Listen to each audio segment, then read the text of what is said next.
So I'm going to get into it.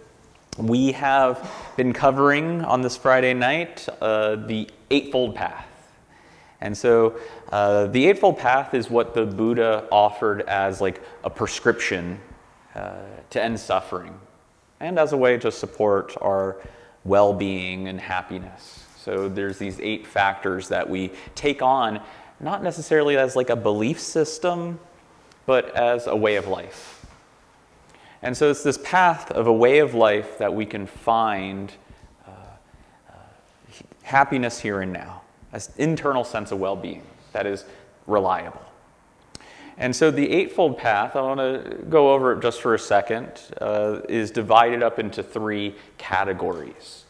And the first category, we have panya, which means wisdom. So we have wisdom factors in these Eightfold Path. And then we also have sila, which is ethical factors. And then we have samadhi, meaning meditation factors. And in these categories, I'll go through this Eightfold Path. We have right view and right intention. Right view and right intention are part of the wisdom factors, the wisdom we gain as a way to lessen suffering. And then we have right speech, right action, and right livelihood. And these are the ethical components of our spiritual practice.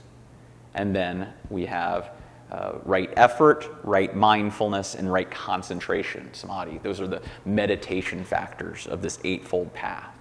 And the intention is I'm just going to keep on saying this over and over again because this is how I learned that going to talks and just being a part of the community and hearing these talks, that my teachers have said it over and over and over again. Now I know it by heart. And now that I know it by heart, I start looking at the world in this liberation-based lifestyle that is guided by this map of the Eightfold Path: right view, right intention, right speech, right action, right livelihood, right effort, right mindfulness, and right concentration. So I like to be as repetitive as possible because it's like a long Buddhist tradition for our Dharma teachers to repeat themselves over and over and over again. So I love to pass down this tradition. But to move forward, that we find ourselves tonight on the 4th factor of the Eightfold Path, right action. And this is a very important factor of the Eightfold Path because it's kind of like the center point of our ethical practices, of our moral practices. And in this category of right action, we are taught how to behave in the world. And if you're anything like me, you may notice the way you behave in the world dictates a lot of your suffering or a lot of your happiness. And I know plenty of times in my life, I just didn't know how to act right. And so we are given this outline on how to act properly. And I'm bringing you another list. What we learn are the precepts. The precepts are these ethical so-called rules we follow. If you're a monk, a bhikkhu, you get 227. If you're a bhikkhuni, if you're a nun, you get 311. If you're us, lay people, non-monastics, you only have 5. 5 rules to follow. It sounds easy, but sometimes it's hard just to get those 5 right. So God bless those monks and nuns, you know. Ugh. So the 5 to follow. Let's see how we do. The first one is, I undertake the precept of not intentionally harming any living beings.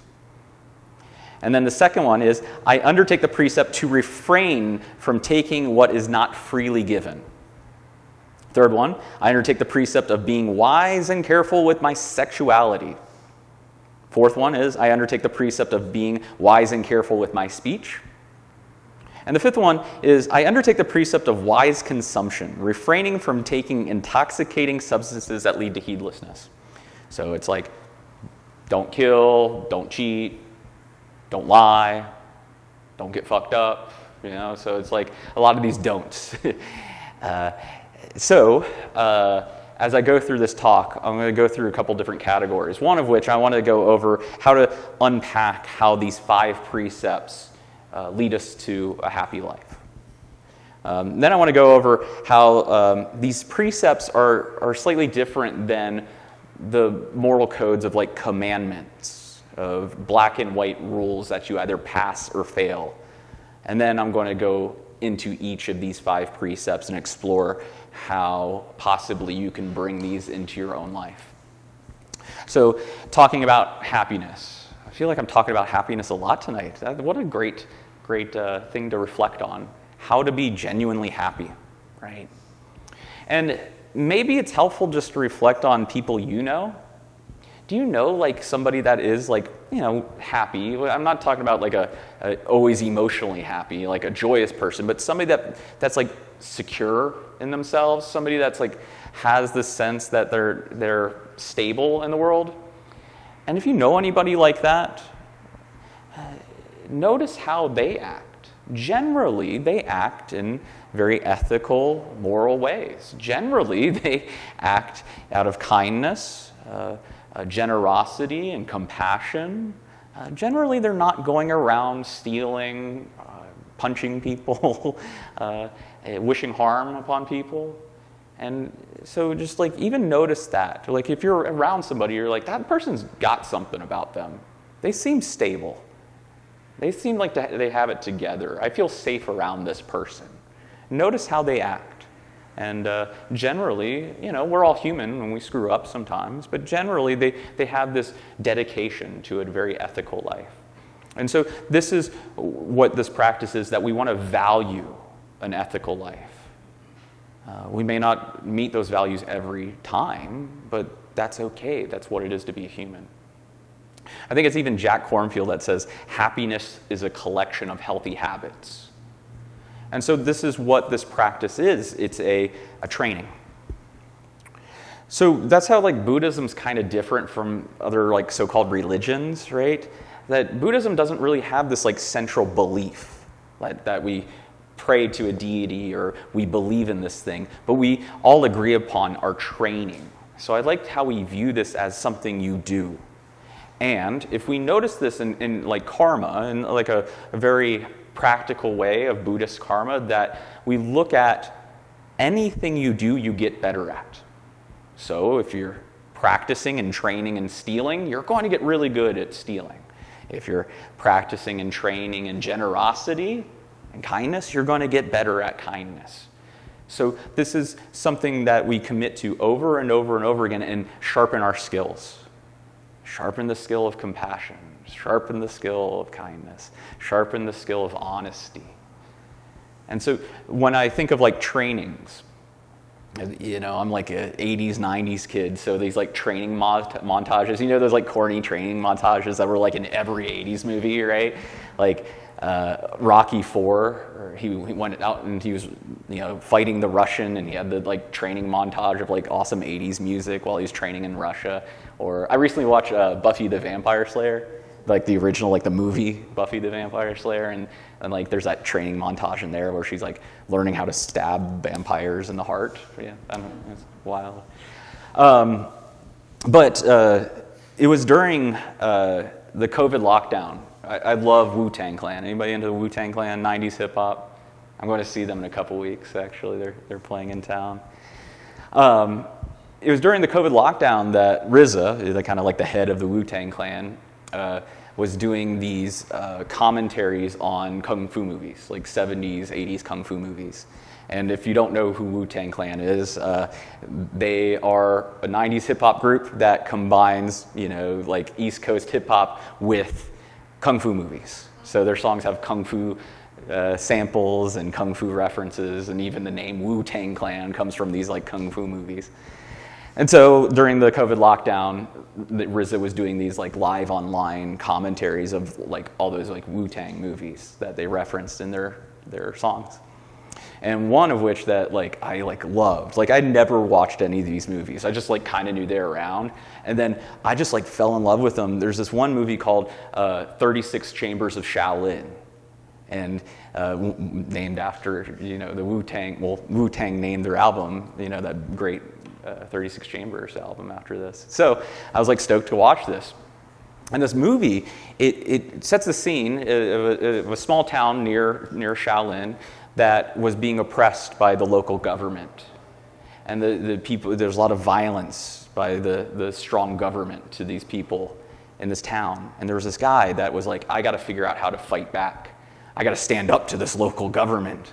And so what he did was he left his town to go to a nearby Shaolin Buddhist temple. And in this temple, that's where they did the Shaolin Kung Fu. So he was like, all right, if I learn this like Shaolin Kung Fu, I'm going to be able to fight back against the government. And so they go there, and it's really kind of like this, like, you know, like Fight Club, like, you know, maybe if you hang out long enough, we'll let you in. And eventually, they let him in to this Shaolin order. And in this order this entire movie was about training, right? This method of training. How do you train as a Shaolin monk? And what they did was they had chambers. They had 35 chambers, and he had to master the first chamber. The first chamber of sitting still as they have like candles right against his face. And if he moved slightly, he'd get burned by the candles. Or the next training of like balance, of learning how to walk on pebbles that are on water. And the training of like punching and kicking and all that kung fu stuff, right? And so over time, what happened was he mastered the first chamber. He mastered the second chamber. He mastered the third chamber, all the way up to the 35th chamber. And so this monastery is like trained all these monks in these 35 chambers in their mastery. And the head abbot of this temple said, you did it. Congratulations, you mastered all 35 chambers. And since now you're a Shaolin master, you can pick any of these chambers to be the head teacher of these chambers. And so this guy was like, yeah, I don't want to be a master, a head teacher of any of these chambers. What I want to do is create the 36th chamber. And what the 36th chamber is, to take the teachings of the monastery, of the monks, and bring it out into the world. And what he did was he left the monastery, and the world was his 36th chamber. So I kind of like that analogy, because like I feel like if we were ever to change our name here, I would want to call us the 36th chamber, because that's what we're doing here, right? Like the practices of mindfulness and meditation and precepts and all of this comes from the Buddhist monasteries. I learned this in Buddhist monasteries, right? So what we were doing is taking these teachings from the monasteries and bringing them out into the world. And we're not fighting maybe we're fighting the oppression of the government, but what we are doing is working in a way to lessen greed, hatred, and delusion out in the world now. So I kind of like that this is like the attitude of Buddhism, like train and get skilled at this. So as we enter our training, maybe our first chamber we enter into, we got it kind of funny here though. I got to be real. Typically, in Buddhist circles, you start with ethical training. The first thing you do is take these precepts in an official like ceremony. And I've done this, and it was very pivotal in my life. When I first started my Buddhist practice, I was very much actively in my addiction. I'm an alcoholic, and I was like showing up to the meditations smelling like alcohol, hungover. But I still would show up, and my teacher would push me in my training to get sober, right? I was in bar fights. He would push me to no longer fight. And he trained me, so I'm the person here today that I haven't had a drink in 12 years. I haven't been in a bar fight, God, I don't know how long, right? So, because that's part of my training. And so typically we start with the ethical trainings, and that's been very important to me. But here, we tend to start with the meditation trainings first. And I think that's kind of on purpose to a certain degree, because what we want to look at is counter-conditioning. Because sometimes if we start with the rules, we are meeting it with the conditioned mind that we have in our United States culture, which is very much pass or fail, black or white, I'm either all good, I'm either all bad, you're either all good, or you're either all bad. And we get stuck in these corners of extremes, and we don't take on this training of the precepts properly. So it's good to start with a meditation so we can soften our minds a little bit from out in the extremes and come into the middle way. But when we discover this, like, yeah, the mind goes into extremes, now I can take this on as my meditation. Normally, I think meditation is this, sitting cross-legged with our eyes closed. But meditation and daily life are not separate. So, like Thich Nhat Hanh, great Vietnamese teacher, says that the 5 precepts are the 5 mindfulness trainings. So we use these precepts as a mindfulness practice. So as we look at harm in the world, we meet it with a mindful way of looking at this, contemplating. Is this action right here and now, in line with the first precept? Is the way I'm speaking in line with right speech? And so it's something that isn't pass or fail. It's right now. Let's look at this right now. And so as we enter into this, I want to look at the kind of, I don't know, lack of a better term, grayness or the full spectrum of colors that are involved in this heart of our practice of what is the root of Buddhist ethics. How we really use this barometer of Buddhist ethics. Because, in certain circles, it may be coming down from like a divine judgment, right? But in Buddhism, we don't really go too much into God or gods or anything like that. So how do you have an ethical practice if you don't have some outside source dictating what is correct or incorrect? And in Buddhism, we look into our own heart. So this is what we call hiri-ottappa. And hiri-ottappa translates to guilt and remorse. Quite heavy, right? But when you take it on, you look at it, and it's actually a loving heart. Guilt and remorse are what the Buddha said is the protector of the world. And if we look at the human condition, and it's kind of sweet that we are pack animals, that we get together in rooms, we talk to one another. And if we have a problem, we go to a friend to help this problem. We build cities together. And so this is our basic evolution, that we work together. So when we hurt another person, it's in our own biology to feel bad about it and have that guilt. That did not feel good. So when you act in harmful ways, listen to your heart. If it doesn't feel good, that's a good thing. That means you're not a sociopath. And even if you are a sociopath, if you look deep enough, I think you can find it in there. And so, as we look at something like guilt, I've had plenty of friends come to me and be like, help me, Mikey, help me. I was at work the other day and I told this person off and I yelled at them and I feel so bad about it. I said, good, that's guilt. That's actually a pro-social feeling. The problem is, with guilt, we self-identify with our guilt and we fall into self-punishment and shame. Good old Brene Brown, how she defines the difference between shame and guilt. Guilt is I made a mistake. Shame is I am a mistake.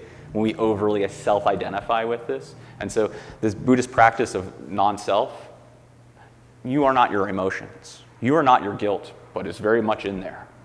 So honor this. So when you honor your guilt, you honor your remorse, that's when you can use this as the barometer for your own ethical life. So sometimes I like to say, don't follow the rules, but don't follow every impulse. Follow your heart. When the heart hurts, listen. Right? And also in pro-social actions, helpful actions, generous actions, kind actions. That sometimes we say self-esteem is built by doing esteemable acts. So notice how helpful it is, how good it feels to do something good for another person. It's in us and ingrained in us in our evolutionary biology. Kind of rad. So that is where these precepts come from. And you may notice a lot of these precepts are really related to other spiritual practices, because I think there is something universal about these teachings. So the first precept I want to look at is I undertake the precept of not intentionally harming any living beings. Non-harming. And so I want us to talk about non-harming as a value. In this practice, and I invite you to take that on, if it feels right for you, as a value in your life. Valuing non-harming.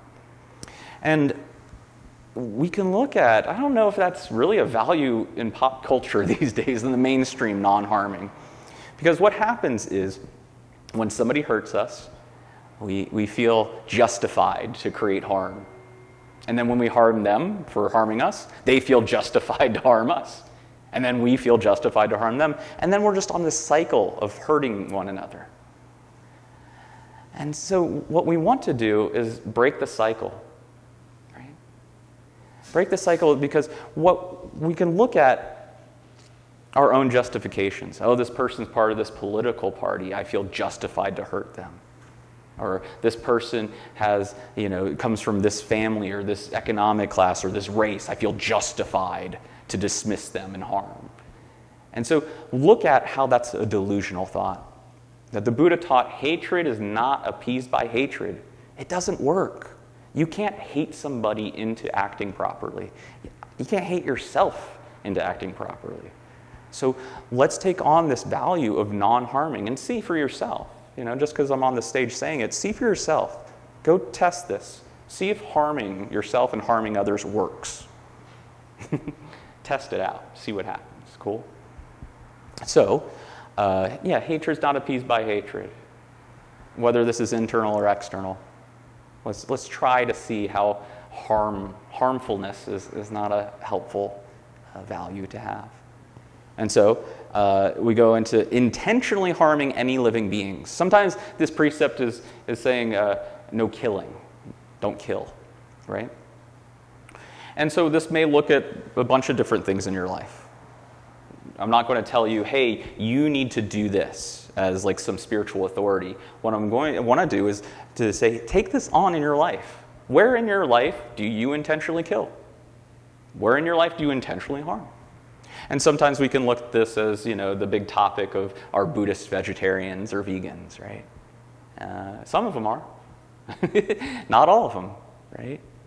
And so find this in your own life. And I'm kind of reluctant to say myself that I've been vegan like almost 20 years now, But that's in my own life, right? That something in me, when I eat meat, it's like, ooh, that's something that I wanted to live and wanted to be safe, wanted to be protected. That doesn't feel right for me. And that's my choice. So to see for yourself what that is like for you. And so I do want to be clear that it isn't like, oh, all Buddhists are vegans and vegetarians, and if you're not, you suck, right? It's okay, right? Even the Buddha ate meat, to be honest, right? But the rule the Buddha put around meat was, and also see this for yourself, is the monastics, the monks and nuns, could only eat meat if it was freely offered, because they would just beg for food. So it was freely offered, and if they know it wasn't killed for them. If the animal wasn't killed for them. If it was like leftovers people had or some offering people had. But if they saw, hey, I have this cow and I'm going to kill this cow for you for a celebration of the monks, they said, no, we can't eat that. So seeing for yourself this idea of like, vegan, vegetarian, whatever it is, right? And then also there's this word intentionally killing. It's like why I said like, oh yeah, I'm vegan. I still know I kill things. It is impossible to go through life without killing things. We'll step on a bug, we'll drive, we'll have the bugs on our window and stuff like that. So we need to know it's impossible to live this life, but intentionally, right? Not intentionally killing anything. And, even like there's terrible accidents that happen where people die. It's unintentional. So all karma has intention behind it. So if our intentions are wholesome and something dies, yeah, that's okay in this idea of intentional karma, right? And so take this on in this first precept and see where it takes you, right? Mindfulness practice. See where it takes you in your life. And so this, don't do this. Don't harm. Don't kill. All this. Sometimes I like to add the positive. What should we do? We should look at compassion and mercy, knowing that all beings, all humans, all living beings have a vulnerability. They are susceptible to pain. And so when we bring in this attitude of, I see that you're susceptible to pain. I see that all beings are vulnerable. And with this brief and fragile existence that we live in, we can bring in compassion. So I think this first precept is a quite compassionate and merciful precept. So the second precept, I undertake the precept to refrain from taking what is not freely given. So not taking things that don't belong to you. right? Don't take people's stuff. I don't know if you've gotten anything stolen, but it sucks. Another story time. So it was a few months ago. I worked from home half the week, but my wife, she goes to work just like anybody else. And so it's, early in the morning, and she's leaving for work, and I'm on the couch typing away. And then she comes back into the house, and she's like, literally said, "Funny story, I think my car got stolen." And I'm like, "What?" And when we go out to the driveway, there's glass everywhere, car's gone. Yeah. And so she has a Kia. I don't know if you know Kia. Yeah, there you go. There's this thing called the Kia Boys, like TikTok and everything. They discovered that there's a certain years of Kia that you can use a USB cable and just turn the ignition and start the car with a USB cable. So it happened to her, right? And it was just, thank you. I appreciate the validating looks here. Yeah, it sucked. And the feeling that definitely she felt, that was this violation of this car that I love is gone. I can't even use it to get to work now. And we called the police, and they found it. Or no, they didn't find it. I had a friend of mine call me and says, "Well, I think I found your wife's car. It's smashed into the tree down the street." So they took a joyride and just smashed it into the tree, which they had a good time, but it sucked for us, right? So being aware that when you steal something from somebody, it sucks for the person that you stole from. So it's not taking people's stuff. That's one way. But also looking at all the ways that we do not take things that are freely given. Time, space, all of that, right? And so looking at being generous with our time, generous with our space, generous with our stuff. And so that's kind of the positive of this precept of not stealing. Being grateful and generous. Be grateful for the stuff you have. Be grateful for the life you have. Be generous with the stuff. Freely given, but give your stuff out. It feels good, too. And so, that's the second precept. The third precept, I undertake the precept of being wise and careful with my sexuality. And sex is such a powerful thing, right?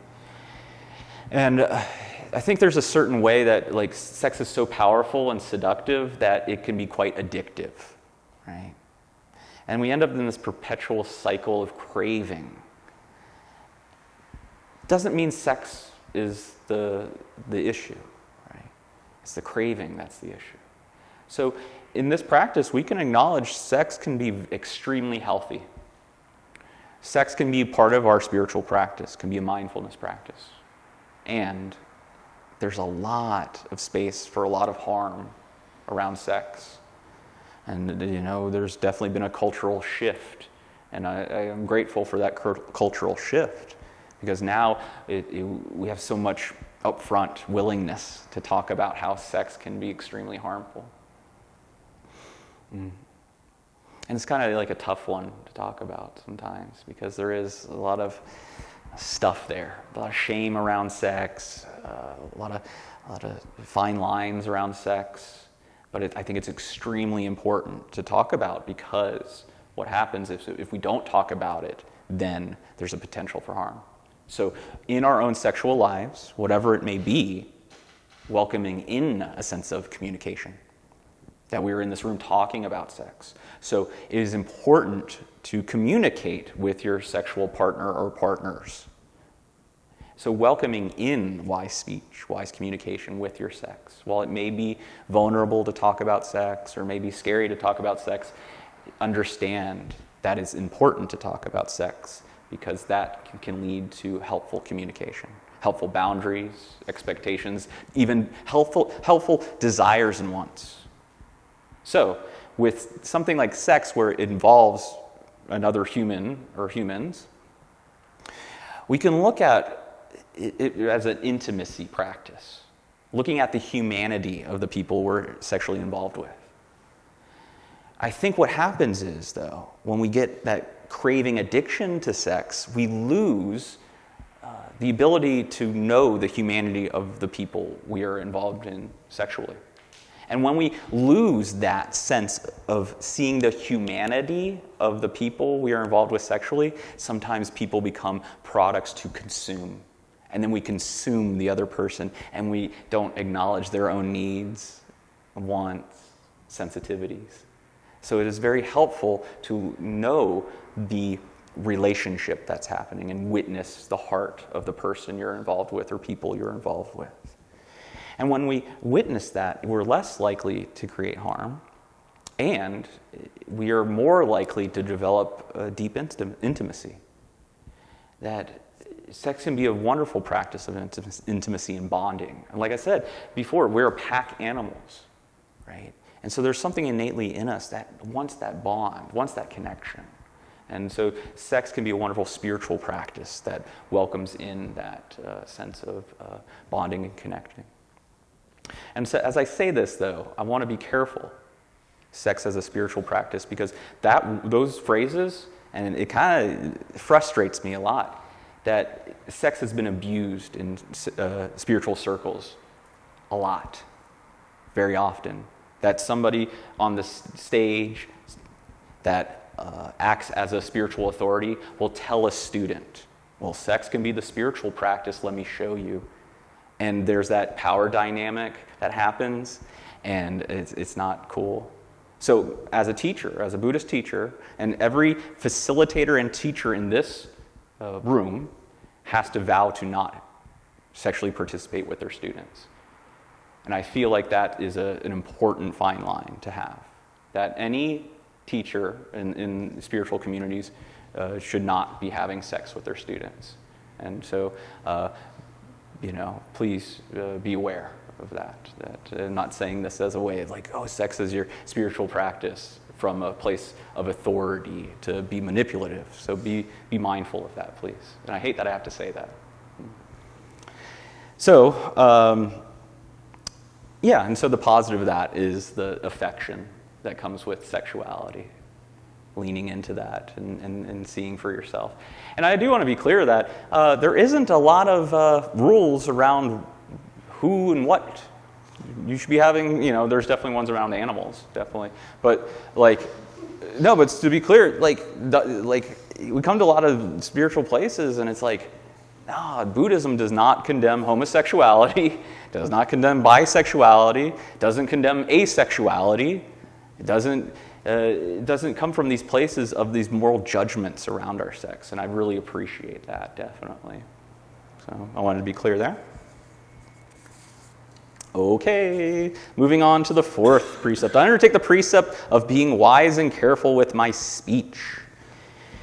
And so speech comes up a lot in Buddhist practice, right? It's in these precepts. We have a whole factor of the Eightfold Path on speech. So speech is powerful because you can use speech to, bring people together. I have a dream. MLK did it. And also Adolf Hitler did it, and by bringing in genocide. So there's something about speech that is extremely powerful. This whole sticks and stones will break my bones, but words will never hurt me. That is totally not true in my life. Some of the worst pains I've gotten in my life are around things people said to me and things I say to myself. And so being wise and careful with speech. One of the reflections that is offered is to use speech in a mindful way and contemplate. Ask ourselves questions, right? Before speaking, ask yourselves, is this true? Is this useful? Is this timely? Is this kind? Is this true? Is this useful? Is this timely? Is this kind? And I could do a whole talk just on these reflections, but looking at the appropriateness of the way we're speaking. And this does not mean to not speak up. It's important to speak up. Sometimes we say kindness and niceness are not the same thing. Some of the kindest things people have said to me weren't so nice, but I needed to hear it because they helped me out there. So it's good to have those friends that will be like, hey, you're screwing this up. And it's like, ouch, but thanks for saying that, right? And it's important to speak up for yourself with boundaries and being clear and concise in your speech. So welcoming that into your practice. One that specifically comes up for me, and I think in our community and our extended communities, is so-called foul language, 4-letter words. You know, the shits, the piss, the fucks, you know, all of that, right? And sometimes I get like, why do you say those words, right? And it's like, well, there's an authenticity about this, right? I don't have to code switch. I can be myself in this room, and I kind of appreciate that. And I appreciate my teachers, literally, you know, Buddhist nuns that are speaking the same way. And I'm like, oh, I appreciate that. I can let my guard down, right? So it is not necessarily the rules around like 4-letter words and stuff like that, but our intentions to use them. So the word fuck, there can be so many different intentions around this. Fuck you. That's wrong speech, right? Sorry, Skip. But fuck you, man. But there's also this intention to joke around, right? To connect and have a laugh with my friend, right? The intention to emphasize, I fucking love you, right? That's a much different intention than, fuck you, go away, you know? So like all karma has this predecessor of intention. So the intention behind these 4-letter words is key in this, you know, modern Buddhist context that we are using these words. And I mean no harm by using these words. All I mean connection and authenticity, really, by using these words. And then the last one, oh my gosh, we only have so much time for this very heavy one. I undertake the precept of wise consumption, refraining from taking intoxicating substances that lead to heedlessness. Uh-oh. No getting drunk and getting high. The end. I don't know if it's black and white like that, right? Like, that's where I'm looking at. These are training precepts.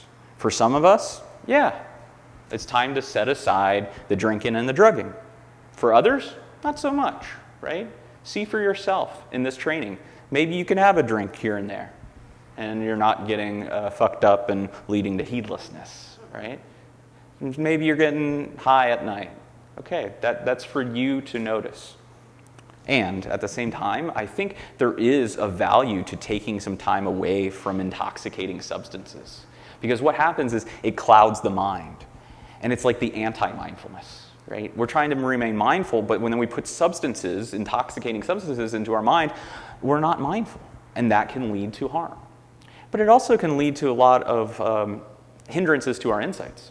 So if you ever are going to do like a month-long retreat, or even if you're going to go do a weekend retreat, maybe taking some time before doing that retreat to go, okay, I'm going to take a couple months off of the drinking just to prepare my mind to go on retreat. Or even if, like, I sometimes suggest this in the therapy world.